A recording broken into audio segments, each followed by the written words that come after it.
10 سالہ بالا ایک اسکول کے باہر چپس کی ریڑھی لگاتا تھا اور جب گھر جاتا تو ابا سے کہتا مجھے بھی اسکول میں داخل کروا دو۔ ابا اسے گالیاں دینے لگتا کہ تمہارا باپ اب اس عمر میں کام نہیں کر سکتا، اور صبح جب بالا اٹھتا تو کہتا اب مدرسے قرآن پاک پڑھاؤں، تو ابا اسے مارنے پیٹنے لگتا اور کہتا ریڑھی تیار کرو اور کام پر جاؤ۔ سخت گرمی کی شدت میں بالا اسکول کے باہر کھڑا تھا اور گرمی کی شدت سے گھبرا کر گرا اور دم توڑ گیا، تو ابا کو احساس ہو گیا اور ساری رات روتا رہا۔ اگلی صبح وہ بالا سے معافی مانگنے اس کی قبر پر گیا تو اس کے قدموں تلے سے زمین نکل گئی، کیونکہ جب بالا نے او بالے جلدی اٹھ جا، صبح کے 6 بج رہے ہیں اور تو سویا ہوا ہے، ابھی یہ آلو کاٹنے ہیں، ان کو دھونا ہے، پھر فرائی کرنا ہے، یہ سب ریڑھی پر بھی رکھنا ہے، جلدی کر اور اٹھ کے مجھے ناشتہ بھی بنا کے دے۔ 10 سالہ بالا اپنی آنکھیں مسلتے ہوئے اٹھا تھا۔ ماں کے انتقال کو 3 سال گزر گئے تھے۔ دوسرے بچے کی پیدائش کے دوران اس کی والدہ انتقال کر گئی تھیں۔ باپ کی بد اخلاقی کا یہ عالم تھا کہ دوسری شادی کے لیے کوئی بھی اپنی بیٹی دینے کو تیار نہ تھا، کیونکہ نہ اس کا رویہ اپنی بیوی سے اچھا تھا اور نہ ہی اپنے بیٹے بالے کے ساتھ۔ حالانکہ جوان جہاں ہٹا کٹا تھا، لیکن چارپائی پر ہی لیٹا رہتا تھا، کوئی کام نہیں کرتا تھا۔ صبح سویرے بالے کو ہی اٹھ کر منہ ہاتھ دھو کر اپنے باپ کو ناشتہ دینا پڑتا۔ وہ خود بھی ناشتہ کرتا اور پھر 2-3 کلو آلو چھیل کر اسے کاٹ کر مسالہ لگا کر فرائی کر کے اپنی ریڑھی پر رکھ دیتا۔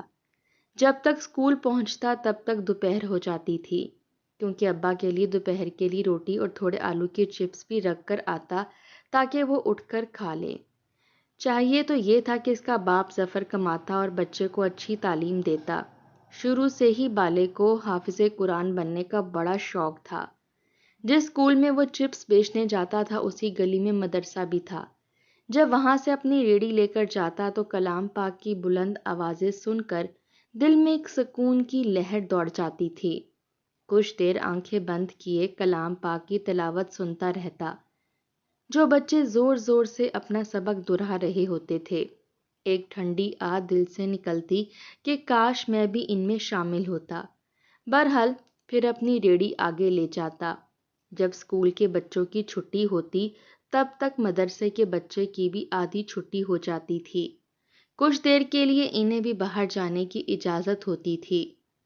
بہت سے بچے سفید شلوار پہ سر پر ٹوپی رکھے بالے کے پاس آ کر چپس مانگتے، اور یہ دل کی بات تھی کہ بالا انہیں کم پیسوں میں بھی زیادہ چپس دیتا تھا۔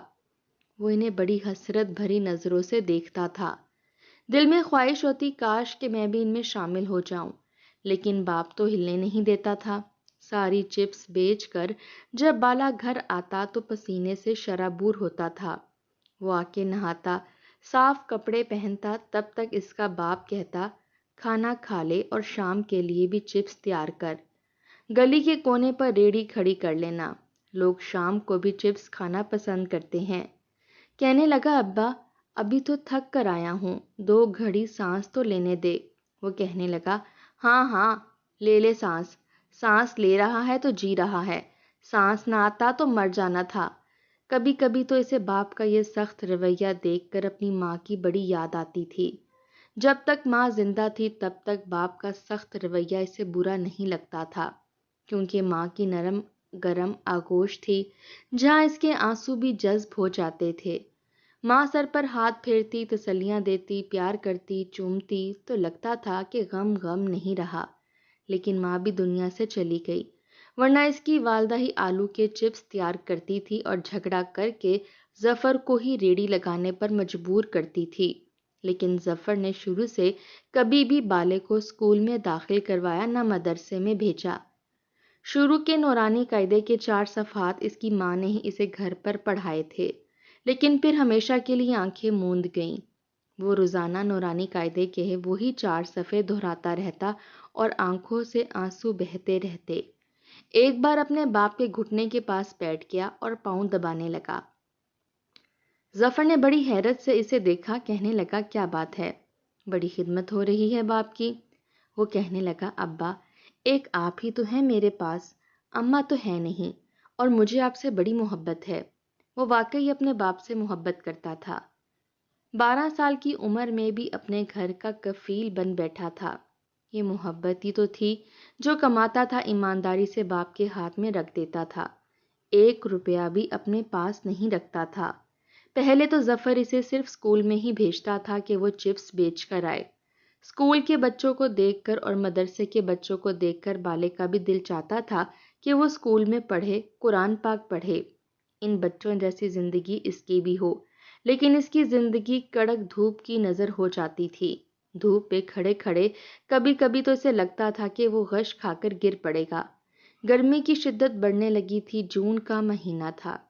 جیسے ہی اسکول کے پاس وہ ریڑھی لے کر کھڑا ہوتا تو پسینے سے شرابور ہو جاتا تھا۔ بچے آ کے اس سے چپس لیتے اور اپنے گھروں کو چلے جاتے۔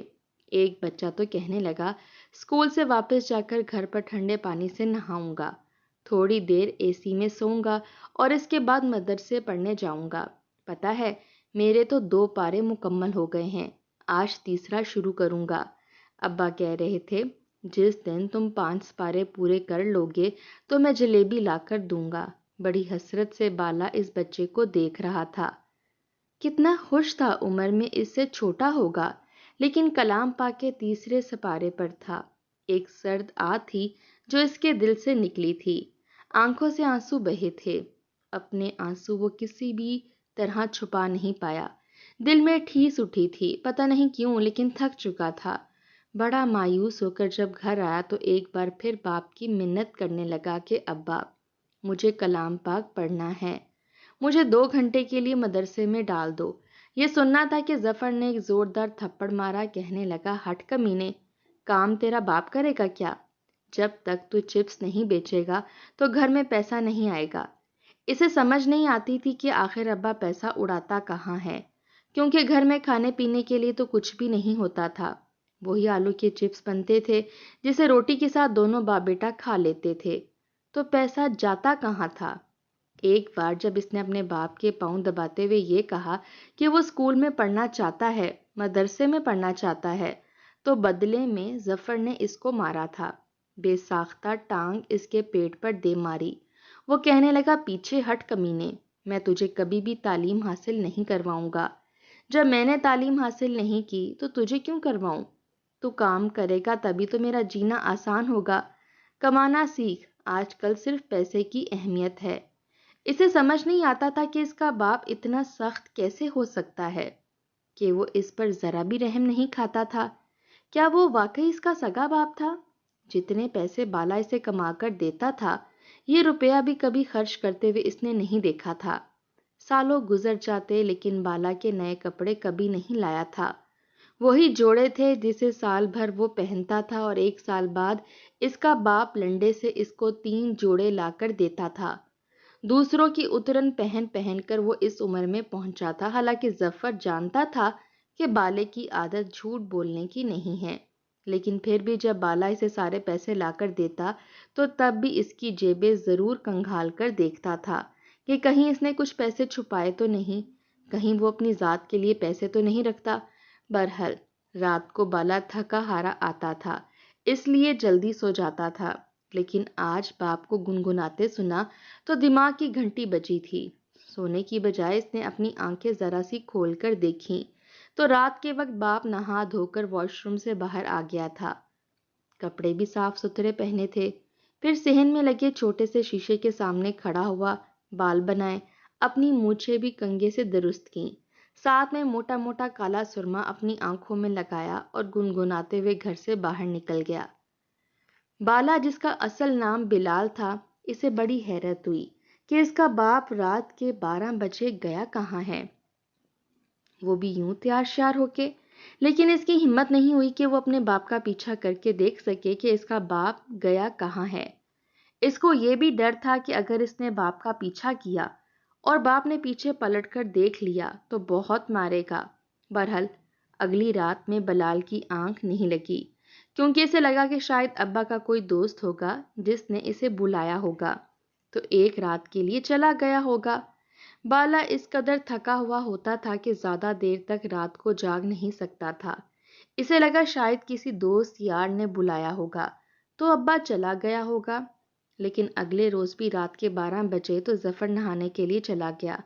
نہاتے ہوئے بھی گانے گنگنا رہا تھا۔ نہا کر واپس آیا، پھر نیا صاف ستھرا قلب شدہ جوڑا پہنا، وہی موٹا موٹا کالا سرما آنکھوں میں لگایا اور اپنی جیب میں ڈھیر سارے پیسے بھرے اور گنگناتے ہوئے باہر چلا گیا۔ بالا اٹھ کر کھڑا ہو گیا۔ روز تو وہ ابا کے سونے سے پہلے ہی سو جایا کرتا تھا، اس لیے شاید اسے ابا کی اس قسم کی سرگرمی کا پتہ ہی نہیں تھا۔ اس نے دیکھا کہ ابا نے باہر کا دروازہ بند کر کے تالا لگایا۔ اپنے ابا کی چالاکی پر وہ حیران ہوا تھا، یعنی کہ اسے یہ ڈر تھا کہ کہیں بلال رات کو اس کا پیچھا نہ کرے۔ بہرحال آج بالا سویا نہیں تھا، جاگتا رہا۔ حالانکہ آنکھیں نیند سے بند ہو رہی تھیں، لیکن دیکھنا چاہتا تھا کہ اس کا باپ رات کو واپس کب آتا ہے۔ صبح فجر کی اذانوں کے بعد جب مین دروازے کا تالا کھلا تو بلال نے آنکھیں بند کر لیں۔ اس کا باپ اندر آیا تو بالے کے جیسے ہوش اڑے تھے، کیونکہ وہ ڈگمگاتے قدموں سے اندر آیا تھا۔ دروازہ بند کر کے کنڈی لگائی، گانا گنگناتے ہوئے اپنی چارپائی پر نڈھال ہو کر گر گیا۔ صبح تک بالا جاگتا رہا تھا، آنکھیں نیند سے چور تھیں لیکن سویا نہیں تھا۔ لیکن باپ کی حالت دیکھ کر آنکھوں سے آنسو نکلے تھے۔ اس کا پیسہ کہاں جا رہا تھا؟ بالے کو سمجھنے میں زیادہ دیر نہیں لگی تھی۔ اس کو قرآن پڑھانے کے لیے باپ کے پاس پیسے نہیں تھے، نہ اسے اسکول میں داخل کروانے کے لیے، لیکن اپنی عیاشیوں کے لیے پیسہ تھا۔ پھر بالے کی چارپائی پر پاؤں رکھ کر ظفر نے اس کے پاؤں کو جھٹکا دیا۔ ابے اٹھ جا، جلدی کر جا، ناشتہ بنا میرے لیے اور خود بھی ناشتہ کر، پھر اپنی چپس کی تیاری کر۔ نیند کی غنودگی میں وہ بول رہا تھا۔ اب پتہ چلا تھا بالے کو کہ اس کا باپ تو پوری رات جاگتا رہتا ہے اور پھر اسے کام پر نکال کر خود سوتا رہتا ہے۔ اٹھ تو وہ گیا تھا، فجر کا وقت بھی تھا، لیکن نماز پڑھنے نہیں آتی تھی۔ پہلی بار اس نے ویسے وضو کیا جیسے اسے آتا تھا۔ اسے نہیں پتا تھا کہ وضو ٹھیک ہے کہ نہیں، بس دیکھا تھا مسجد کے باہر سے جھانک کر کے مسجد کے اندر نمازی وضو کیسے کرتے ہیں۔ منہ بھی دھویا، کوہنیوں تک ہاتھ بھی دھوئے، کلی بھی کی، ناک میں پانی بھی ڈالا، پیر بھی دھوئے۔ مسا اسے کرنا نہیں آتا تھا، لیکن جتنا آتا تھا اتنا کر لیا۔ جائے نماز گھر میں پڑا تھا، کیونکہ اس کی والدہ نماز پڑھتی تھیں۔ کچھ تو اس کی والدہ اسے سکھا رہی تھیں، لیکن وقت کی مہلت اسے ملی نہیں، ورنہ شاید اپنے بیٹے کو نماز سکھا دیتی۔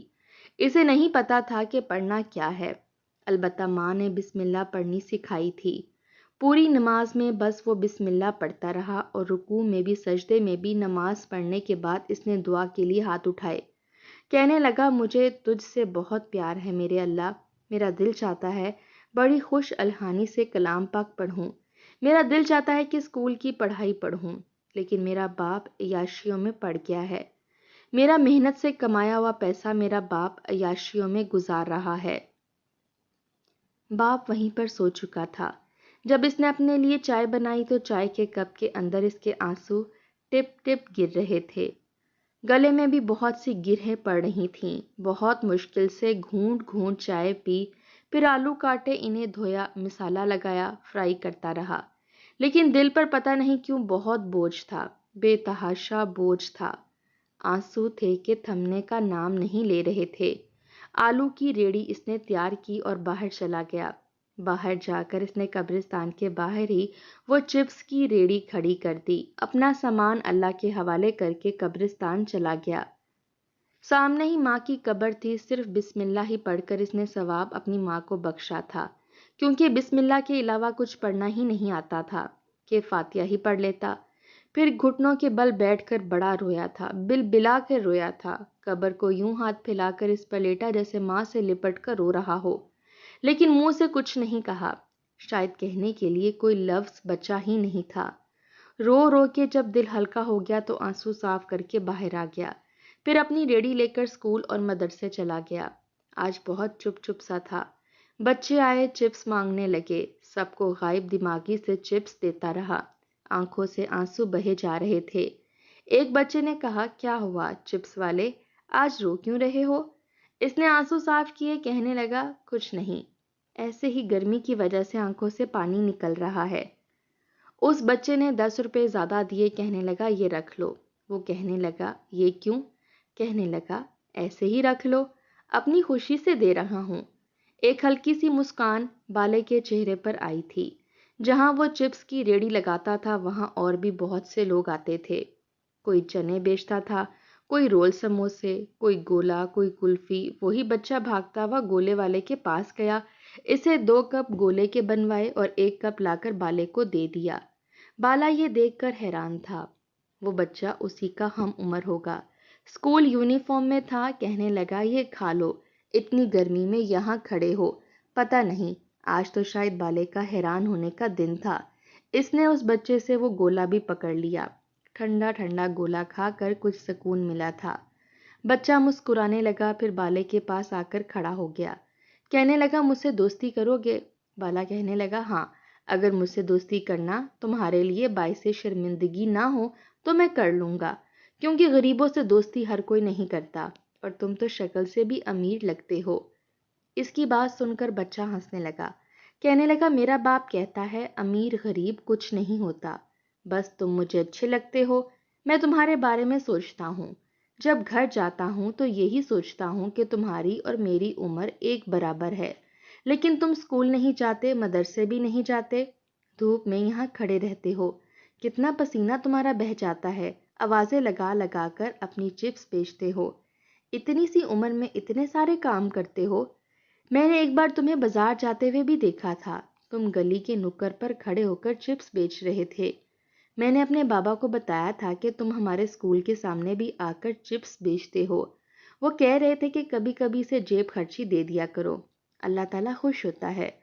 بالا حسرت سے اس بچے کو دیکھ رہا تھا، اس کا باپ کتنا اچھا تھا، کتنی اچھی باتیں سے سکھا رہا تھا، سمجھا رہا تھا۔ وہ بچہ اس کے لیے زندگی میں خوشی کی امید بن کر آیا تھا۔ بالا اب روز اس بچے کا انتظار کرتا، چھٹی ہوتے ہی سب سے پہلے وہ بچہ اسکول سے باہر نکلتا تھا اور سیدھا بالے کے پاس آتا، کہتا چپس دے دو، 20 کا نوٹ نکال کر دیا تھا۔ بالے نے کہا جیب میں رکھو، پھر اسے چپس بھر کر دی۔ وہ کہنے لگا پیسے کیوں رکھوں؟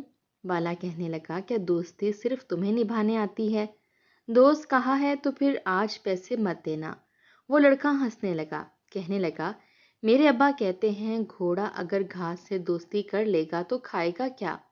ارے یہ رکھ لو، میرا پیار سمجھ کر رکھ لو۔ اس بچے نے زبردستی وہ 20 روپے اس کی جیب میں ڈال دیے، پھر اس کے ساتھ ہی کھڑا ہو گیا، کہنے لگا میں تمہارے ساتھ بیچ دوں؟ بالا کہنے لگا نہیں نہیں، سب تمہارا مذاق اڑائیں گے۔ وہ کہنے لگا تو اڑانے دو، مجھے فرق نہیں پڑتا۔ پھر اس کو جیب سے رومال نکال کر دیا، کہنے لگا پسینہ صاف کر لو۔ آدھے گھنٹے میں ہی دونوں نے مل کے وہ سارے چپس بیچ ڈالے۔ بالا جلدی فارغ ہو گیا تھا، جانے لگا تو وہ لڑکا کہنے لگا کتنے بے وفا قسم کے دوست ہو، ویسے میرا نام تک نہیں پوچھا۔ بالے کو واقعی یاد نہیں رہا تھا، اس نے سوچا ہی نہیں کہ اس بچے کا بھی کوئی نام ہوگا، نہ ہی اس نے پوچھا۔ کہنے لگا ہاں، کیا نام ہے تمہارا؟ وہ کہنے لگا میرا نام یاسر ہے۔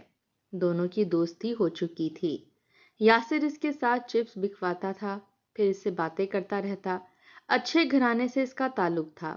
ایک بار جھجکتے ہوئے بالے نے کہا کیا تمہیں قرآن پاک پڑھنے آتا ہے؟ وہ کہنے لگا ہاں آتا ہے۔ وہ کہنے لگا کہ مجھے سکھا دو، مجھے نماز اور قرآن پاک سکھا دو، میں تمہارا بڑا مشکور رہوں گا، مجھے بڑی خواہش ہے۔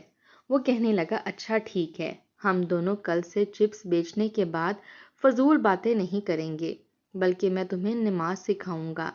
پہلے تو یاسر نے اسے وضو کرنے کا طریقہ بتایا، پھر نماز پڑھنے کا طریقہ سکھایا، پھر سے پوری نماز بھی آہستہ آہستہ سکھا دی۔ بالا آج کل بڑا خوش تھا، گھر آتا تو فٹافٹ سے نہا دھو کر ظہر کی نماز پڑھتا، پھر عصر کی نماز پڑھتا۔ یہ دیکھ کر ظفر بڑا حیران تھا، کیونکہ بالا کے مزاج میں فرق آنے لگا تھا۔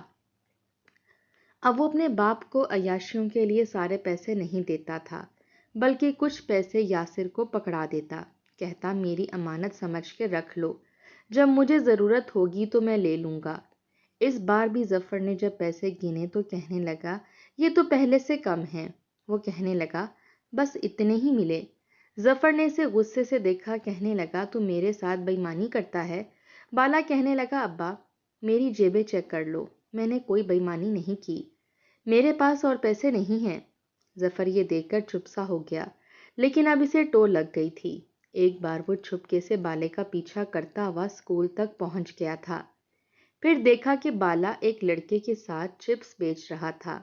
دونوں جلدی فارغ ہو کر ایک سیمنٹ کے بینچ پر بیٹھ گئے اور وہاں بالا اس بچے سے کلام پاک پڑھنا سیکھ رہا تھا۔ پھر اپنی جیب سے کچھ پیسے نکال کر اس نے اس بچے کو دیے۔ یہ دیکھ کر تو ظفر آپے سے باہر ہوا، بھاگتا ہوا بالے کے پاس آیا۔ بالا باپ کو دیکھ کر بری طرح گھبرا گیا تھا۔ ظفر نے بالے کا کان پکڑ کر بری طرح سے مڑوڑا، کہنے لگا، کتے کمینے، تو اس کو پیسے دیتا ہے اور مجھ سے جھوٹ بولتا ہے، اور جب میں نے کہا تھا کہ تو قرآن پاک نہیں پڑھے گا تو تیری جرت کیسے ہوئی؟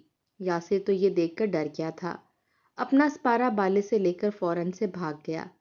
ظفر نے اس دن بہت مارا تھا بالے کو، مار مار کر ادھموا کر دیا تھا، سارے پیسے بھی اس سے چھین لیے۔ کہنے لگا، میں روز آ کر دیکھوں گا کہ تم کیا کرتے ہو کیا نہیں۔ کافی دن یاسر بھی اس ڈر سے بالے کے پاس نہیں آیا کہ کہیں اس کا باپ نہ دیکھ لے۔ بالے کے چہرے پر نیل کے نشان تھے، یہ دیکھ کر دکھ یاسر کو بھی ہوا تھا۔ پھر بالے نے نوٹ کیا کہ 1 مہینہ گزرا تھا لیکن یاسر نہیں آیا۔ روزانہ بالے کو یاسر کا انتظار ہوتا۔ اس نے یاسر کے ایک دوست سے پوچھا کہ یاسر کیوں نہیں آ رہا، تو کہنے لگا کہ پتہ نہیں، وہ شاید بیمار ہے۔ 1 مہینے بعد جب یاسر آیا تو بہت کمزور ہو چکا تھا، آنکھوں کے گرد گہرے حلقے تھے، بالے کے تو جیسے دل کو کچھ ہوا تھا۔ کہنے لگا، تمہیں کیا ہوا ہے؟ وہ کہنے لگا کہ کچھ نہیں، بس تمہارا دوست اب کچھ ہی مہینوں کا مہمان ہے۔ یہ سن کر تو بالے کی جان نکلی تھی، کہنے لگا، میں سمجھا نہیں، کیا ہوا ہے تمہیں؟ وہ کہنے لگا، میرے دونوں گردے فیل ہو گئے ہیں اور ڈاکٹر کہتا ہے کہ اگر مجھے گردہ نہ ملا تو میں مر جاؤں گا۔ یہ کہہ کر وہ بالے کے گلے لگ کر پھوٹ پھوٹ کے رونے لگا۔ یہ سن کر بالے کو بہت افسوس ہوا تھا۔ اس نے کہا کہ تمہیں کس کا گردہ چاہیے؟ وہ کہنے لگا، پتہ نہیں، میرا کوئی بہن بھائی بھی نہیں ہے جو مجھے گردہ ڈونیٹ کر دے۔ یہ سن کر بالا کہنے لگا، تو میرا لے لو، کیا میں تمہارا بھائی نہیں ہوں، یا تم مجھے بھائی نہیں سمجھتے؟ یاسر کہنے لگا، نہیں نہیں، تم مجھے گردہ کیوں دو گے؟ وہ کہنے لگا، کیوں نہیں دے سکتا؟ تم نے بھائی کہا ہے تو تم انکار نہیں کرو گے۔ یاسر کہنے لگا، گردہ ہے، خون کی بوتل نہیں، جو تم مجھے دے دو گے تو تمہیں پھر سے خون مل جائے گا، رہنے دو، میری اتنی ہی زندگی ہوگی۔ بالا رونے لگا، کہنے لگا، نہیں، ایک بار تم مجھے ہاسپٹل لے جاؤ، اگر میرا گردہ لگ سکا تو میں تمہیں اپنا گردہ دے دوں گا۔ وہ کہنے لگا، پتہ نہیں، میں اپنے باپ سے پوچھ کے بتاؤں گا۔ اگلے روز جب یاسر آیا تو کہنے لگا کہ آج میرے ابا آئیں گے تم سے ملنے کے لیے، اور امی بھی آئیں گی۔ بالے نے جلدی سے اپنی ساری چپس بیچی۔ ظفر ویسے بھی رات کو اپنی عیاشیوں میں گیا تھا، اس لیے گہری نیند سو رہا تھا، اس کا پیچھا کرنے کے لیے نہیں پہنچا تھا۔ دونوں میاں بیوی گاڑی میں آئے تھے، یاسر کے ساتھ بالا بھی اس کی گاڑی میں بیٹھ گیا۔ وہ سیدھا اسے ڈاکٹر کے پاس لے کر گئے۔ ڈاکٹر نے بالا کے کچھ ٹیسٹ لیے، پھر یہ پتہ چلا کہ دونوں کا گردہ میچ کر گیا ہے۔ اس کے والدین تو بالا کا شکریہ ادا کرنے لگے، کہنے لگے کہ تمہیں نہیں پتا، تم نے ہمیں زندگی دے دی ہے، ہم ساری زندگی ہی تمہاری ہر خواہش کو پورا کریں گے۔ بالا کہنے لگا کہ بس آپ جلدی سے آپریشن کی تیاری کروا دیں اور مجھے لینے آ جائیے گا۔ یہ سن کر دونوں ہی آنکھوں سے آنسو صاف کرنے لگے۔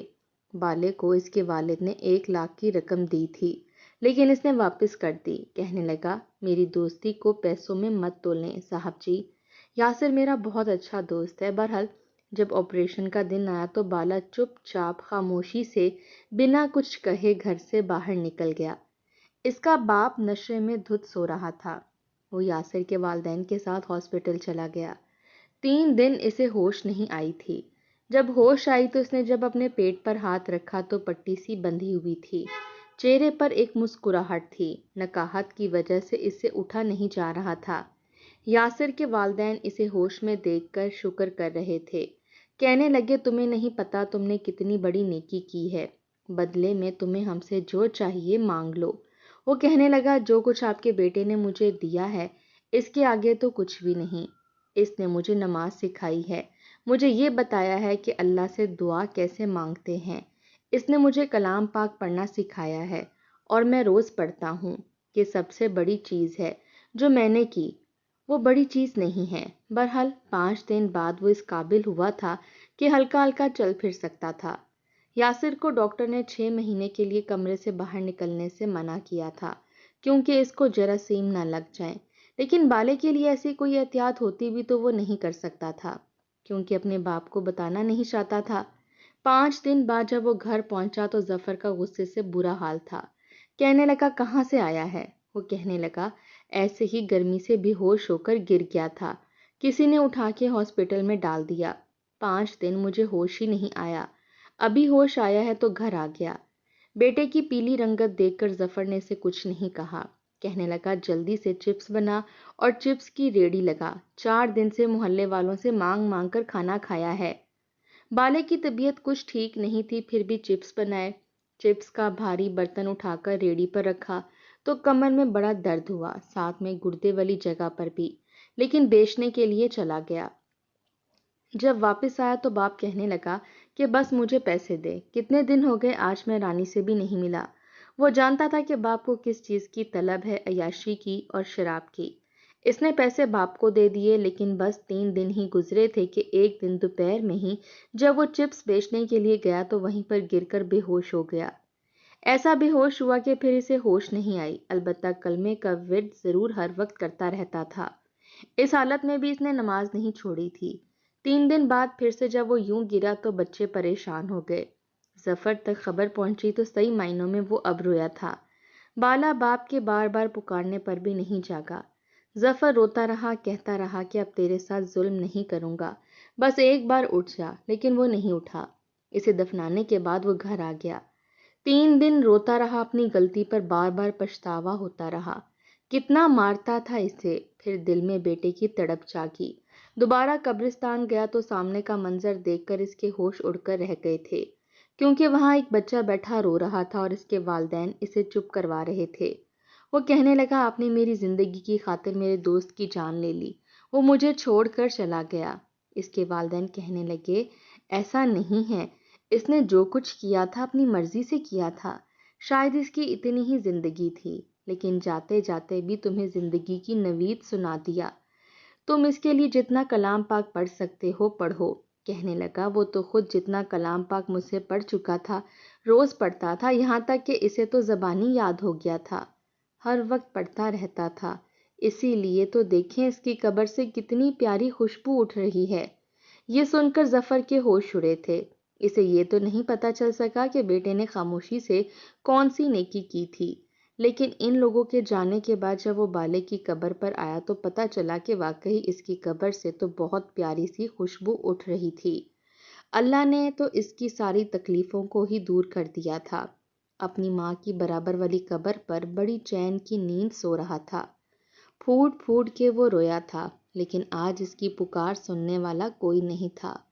پچھتاووں کے علاوہ ظفر کے پاس کچھ نہیں بچا تھا۔